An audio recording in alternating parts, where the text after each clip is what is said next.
వికాసం శిక్షణ కార్యక్రమం కర్నూలు జిల్లా మండల కేంద్రమైన వెల్దుర్తి ఐసిడిఎస్ కార్యాలయం నందు కిషోరి వికాసం కార్యక్రమము నిర్వహించడం జరిగింది.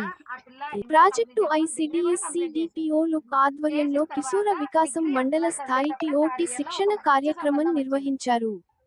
కార్యక్రమానికి విచ్చేసిన అతిథులు మాట్లాడుతూ యుక్త వయసులో బాలికల సమస్యలు, బాలికల చదువు ప్రాముఖ్యత, బాల్య వివాహాలు, బాలిక వివక్ష, కిషోర బాలికలలో రక్తహీనత, పోషకాహారము, వ్యక్తిగత పరిశుభ్రత మరియు చిన్న వయసులో గర్భాల ద్వారా వచ్చే నష్టాలను గ్రామస్థాయిలో ఏర్పాటు చేయబోయే బాల బాలికల గ్రూపులకు మహిళా police, welfare assistant, anganwadi workers ద్వారా శిక్షణ ఎలా ఇవ్వాలో తెలియజేయడమైనది. ఈ కార్యక్రమానికి వెలుగు ఏపీఎం అనురాధ, డాక్టర్ సాహిత్య జయరాం, హోమియోపతి డాక్టర్ భారతి, బాలికల ZPHS school HM Chandravathi, ICPS అధికారి నరసింహులు, ఆర్బీఎస్కే శ్వేతా కీర్తి, మండలంలోని GMSK, ward welfare assistant, ANM, ICDS supervisor Saraswathamma, Sridevi, బక్సుజాత తదితరులు పాల్గొని కార్యక్రమాన్ని విజయవంతం చేయడం జరిగింది. కిషోర్ జనాలు తప్పుదో పడిందని మన దురదృష్టం, అది దాన్ని మనమే తెలుసుకోవాలి. నెక్స్ట్ మేడం గారు, మన ఐకేపీ మేడం. అబ్బా సార్, వెలుగు అనేది ఈ మధ్య కాలంలో 2023 సెప్టెంబర్లో రివైజ్డ్ అయింది. ఎందుకు రివైజ్డ్ అయిందంటే, గత ప్రభుత్వంలో మనకి ప్రతి గ్రామంలో సచివాలయాలు బాల్య వివాహాలు పర్యవేక్షణ కమిటీ అనేది ఒకటి ఉంది. Chairman, prohibition and monitoring committee. దీంట్లో 11 మంది ఉంటారు. గ్రామంలో సర్పంచ్ గారు చైర్పర్సన్ ఉంటారు, మిగతా 10 మంది సభ్యులు ఉంటారు. లాస్ట్ మహిళా పోలీసు, ఉమెన్ ప్రొటెక్షన్ సెక్రటరీ గారు కన్వీనర్గా ఉంటారు. ఇది నేను చెప్పడం కాదు, జీవో నంబర్ 31 చెప్తుంది. అంటే మిగతా 10 మంది వచ్చి మనము పిల్లల్ని ఎస్పెషల్లీ ఆ ఏజ్లో అలర్ట్ చేయాలి. ఎక్కువ రోజులు బ్లీడింగ్ అవుతుండే వెంటనే హాస్పిటల్, మన సిఎస్సి వెల్దుర్తిలో గైనకాలజిస్ట్ మేడం ఉంటారు, చాలా బాగా చూస్తారు. పీడియాట్రిషియన్ ఉన్నారు, ఫిజిషియన్ ఉన్నారు, చాలా మంది డాక్టర్స్ ఉన్నారు. వెంటనే మా హెల్త్ సిబ్బంది, ఏఎన్ఎంస్ ఉంటారు, సచివాలయంలో ఐసిడిఎస్ డిపార్ట్మెంట్ ఉంటుంది, వెంటనే డాక్టర్ దగ్గరికి తీసుకెళ్ళాలి. అనీమియాను మనము డాక్టర్ దగ్గరికి వచ్చిన తర్వాత ట్రీట్మెంట్ వేరే సంగతి. Prevention is better than cure అంటారు కదా. మనము అనీమియా రాకుండా ఏం జాగ్రత్త తీసుకోవాలి? మెయిన్ మంచిగా పోషక డిపార్ట్మెంట్కి అయితే చాలా బాగా తెలుస్తుంది. సమతుల ఆహారం. సమతుల ఆహారం అంటే ఏముండాలి? Carbohydrates, proteins, fats, vitamins and minerals అన్నీ ఉంటేనే కదమ్మా మనం బ్యాలెన్స్డ్ డైట్ అంటాము. బ్యాలెన్స్డ్ డైట్ అంటే అది ఒక పెద్ద వర్డ్ కాదు.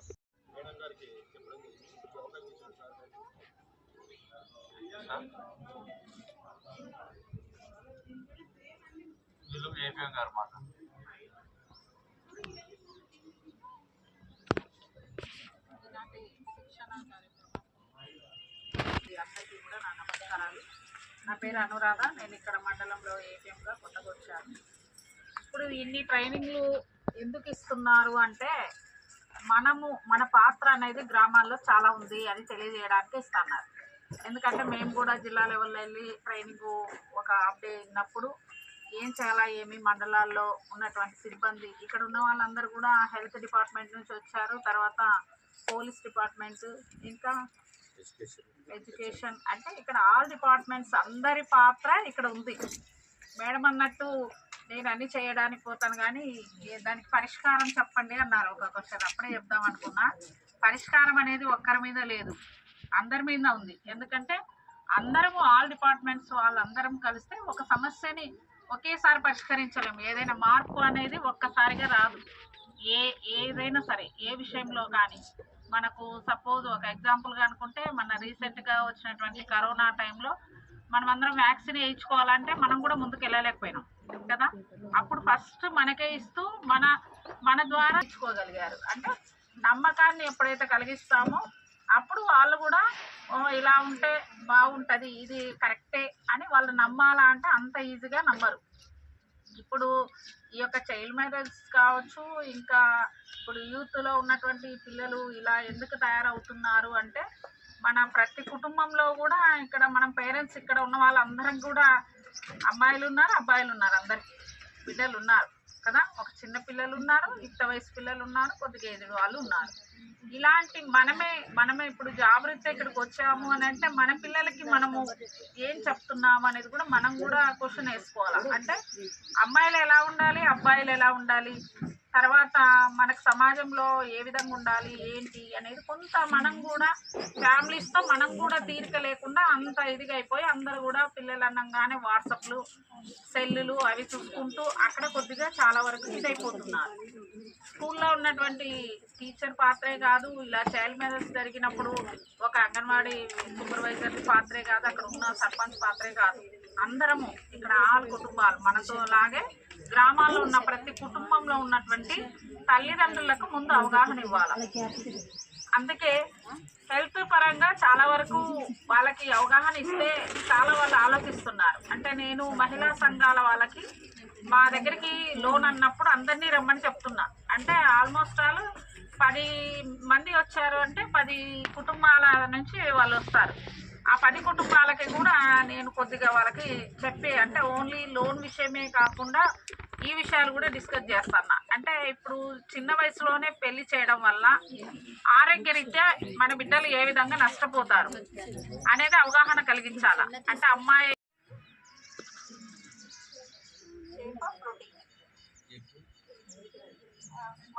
మటన్ లివర్ మెయిన్గా ఓకేనా.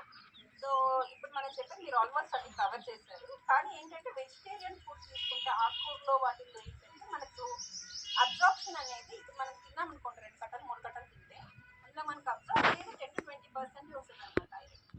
మిగతా 70-80% వేస్ట్ అవ్వచ్చు. అదే non vegetarian food absorption percent నాకంటే ఎక్కువగా తెలిసిన వాళ్ళు మీరందరూ కూడా అన్న మీకే మీ చెప్తుంది వాళ్ళు ఎవరు వచ్చారా?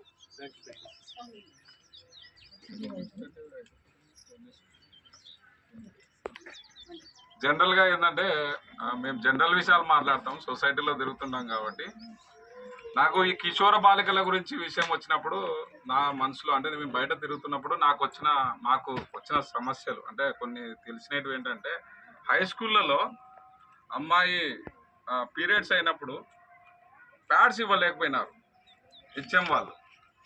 అసలు అది మాకు ఎంత కలిసి వేసిందంటే, ఎక్కడ కూడా కాదు, మన ఎంజీబీఎస్ స్కూల్లోనే వచ్చింది. అది కొన్ని స్కూల్స్లో వచ్చినాయిలేండి, మీకు చెప్పాల్సిన అవసరం లేదు. కానీ కిషోర బాలికలకి కనీసం ఒక ప్యాడ్ ఇవ్వలేని స్థాయిలో ఇంకా ఉన్నామా మనం? స్వతంత్రం వచ్చి 70 సంవత్సరాలు అయినా కూడా అనేది కొద్దిగా బాధాకరమైన విషయము. మరి ఇన్ని అవేర్నెస్ ప్రోగ్రామ్స్ ఇవైతే ఇది చాలా మంచి అవేర్నెస్ ప్రోగ్రామ్, కానీ నాలెడ్జ్ మనకు కాదు. ఇది మనం ఏదో మీటింగ్ పెట్టుకొని టెంట్ పెట్టుకున్నాం, కానీ ఈ నాలెడ్జ్ని మనం పిల్లల వరకు తీసుకెళ్తే మాత్రం చాలా సక్సెస్ అయిన వాళ్ళం. కానీ ఇదే మీటింగ్ ఇదే ప్రోగ్రామ్ కానీ ఒక హై స్కూల్లో కండక్ట్ చేస్తే 1000 మంది పిల్లలు మోటివేట్ అవుతారు. మనకి ఇది అవసరమే లేదు నాకు తెలిసి. మనమే ఇదే బ్యాచ్ తీసుకెళ్ళి డైరెక్ట్ మాట్లాడాలి, వాళ్ళతోనే డైరెక్ట్ ఇంటరాక్ట్ కావాలి. ఇదే స్పీచ్ ఇదే మోటివేషన్ కానీ ఆ స్కూళ్ళలో పెడితే బాగుంటుంది అనేది మేము అనుకుంటున్నాము. తర్వాత ఇది స్కూళ్ళలో పాఠ్యాంశం కూడా పెడితే బాగుంటుంది. ఎందుకంటే యవ్వన దశలో వచ్చేటువంటి సమస్యలు ఇవన్నీ కూడా వాళ్ళకు చెప్పుకోవడం వల్ల చెప్పుకోలేని వాళ్ళు చాలామంది ఉన్నారు. సమస్య వచ్చినప్పుడు చెప్పుకోలేని వాళ్ళు ఉన్నారు. తర్వాత ఇది ఏదైతే ఇప్పుడు చైల్డ్ మ్యారేజ్ గురించి చెప్పినారో, ఈ చైల్డ్ మ్యారేజ్ గురించి చెప్పినప్పుడు మేడం ఒక మాట చెప్పినారు. సార్ దానికి ఏమన్నారు, ఇంతమంది ఉన్నామండి, మీరు వీళ్ళకి ఇంటిమేట్ చేయండి అన్నారు. మా దగ్గర కేసు ఏమొచ్చిందంటే అంతా బాగానే ఉంది, కానీ సర్పంచ్ గారు వచ్చినారు, అందరూ వచ్చినారు, పోలీసు వాళ్ళు వచ్చినారు, అందరూ వచ్చినారు. లోపలికి వచ్చినాక నాకు ఏం మాట చెప్పినారంటే, సార్ వాళ్ళు శారీరకంగా కలిసారు, ఇప్పుడు ఏం చేయమంటావా అని అన్నారు. కానీ నేనేం చేయాలమ్మా? నేను కొన్ని అవేర్నెస్ ఉన్నాయి, వాళ్ళు శారీరకంగా కలిసారు సార్, నన్ను ఏం చేయమంటావా అంటున్నారు. ఇక్కడ పెళ్లి చేయాలా పెళ్లి చేయకూడదా? చేయొద్దని అంగన్వాడీ వాళ్ళు ఫోర్స్ చేస్తారు. కేసు పెడతామని మహిళా పోలీసు మేడం వాళ్ళు వస్తారు. అక్కడ ఇక్కడ సామాజికంగా ఆలోచించాలనా, ఆ పిల్లల పేరెంట్ గురించి ఆలోచించాలనా అర్థం కాదు. కొన్ని సమస్యలు ఇవి చాలా సమస్యలు. చాలా చిన్న వయసులో పోలీస్ స్టేషన్లో మేము చాలా బాధలు చూసాము. తల్లిదండ్రులు అయితే కాళ్ళు పట్టుకొని బతిమలాడుతున్నారు అమ్మాయిని, అమ్మ వచ్చేయమ్మా అంటే కూడా నేను రాను చనిపోతానని చెప్పి స్టేషన్లోనే మా ఎదురుగానే పాయిజన్ తీసుకున్న అమ్మాయిలను కూడా నేను చూశాను. చాలా బాధాకరమైన విషయం. ఎందుకంటే అవేర్నెస్ లేకపోవడమే ఇవన్నిటికి కారణం. అంటే మా స్కూల్ ఏదో కూడా కాదు, అన్ని స్కూళ్ళలోనే ఇచ్చినారు. అమ్మాయిల స్కూళ్ళలోనే వాళ్ళు నెట్ ఆన్ చేసుకుని, మీకు ఓపెన్గా చెప్తున్నాను, వాళ్ళు ఇతర వీడియోలు చూస్తున్నారు. అమ్మాయిలు మళ్ళీ అబ్బాయిలు కూడా కాదు. వాళ్ళ ఏజ్ ఎంత అంటే కేవలం 13, 14, 9th class, 7th class, 8th class చిన్న పిల్లలు. నేను ఆ రోజు వాళ్ళ హెచ్ఎంని అరిశాను, వాళ్ళ ఎవరైతే ఆ ఇన్ఛార్జ్ ఉన్నారో వాళ్ళని తిట్టాను. అసలు చాలా బాధ అనిపించింది ఆ విషయం, చెప్పలేను కొన్ని విషయాలు. దీనికి ఇక ఎవరి సమస్య, నాదా నీదా మనందరం అంటే సొసైటీలో అందరం కూడా మంచిగా ఉండాలనే ఊరుకుంటున్నాం. కానీ సమస్యలు ఏ రకంగా ఎప్పుడు వస్తాయో తెలియదు. ఇవన్నిటికి అట్రాక్ట్ అయ్యి వాళ్ళకి ఆ ఇంటర్నెట్ కనెక్షన్ ఎక్కడ వచ్చిందో మనకు తెలియదు, అది ల్యాప్టాప్ ఎందుకు ఓపెన్ అవుతున్నాయో మనకు తెలియదు, యూట్యూబ్లతో సహా వాళ్ళు సినిమాలతో సహా చూస్తున్నారు. సో ఇవన్నీ పరిష్కారం అవుతున్నాయి, ఇవన్నీ సమస్యలు ఎక్కువ అవుతున్నాయి. సమస్యల కారణము రకరకాలు లేండి, అది మనం చేయలేం. కానీ గతంతో పోలిస్తే 5వ తరగతి నుంచి ఇంటర్ వరకు మనం కాపాడడానికి ఇంతమంది ఉన్నాం అసలు చెప్పాలంటే. అయినా సరే సమస్య వస్తుంది. సమస్య అనేది కామన్, కానీ అవేర్నెస్ అనేది ఇవ్వాలి.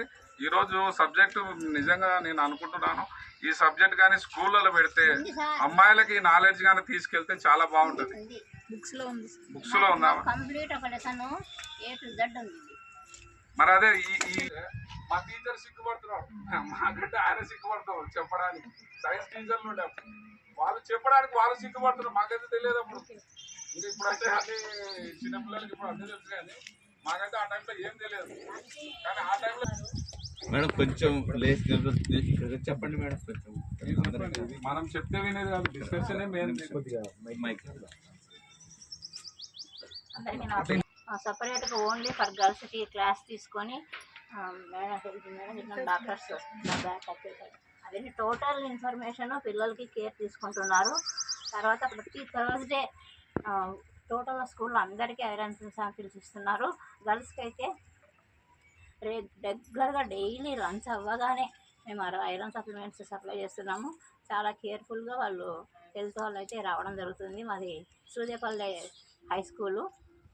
తర్వాత ఇప్పుడు అందరినీ గ్యాదర్ చేసి చెప్తున్నారు సార్ వాళ్ళు, కానీ ఈ పిల్లలు ఎక్కడుంటారు ఎక్కువ అంటే టీచర్స్ దగ్గర, స్కూల్లో.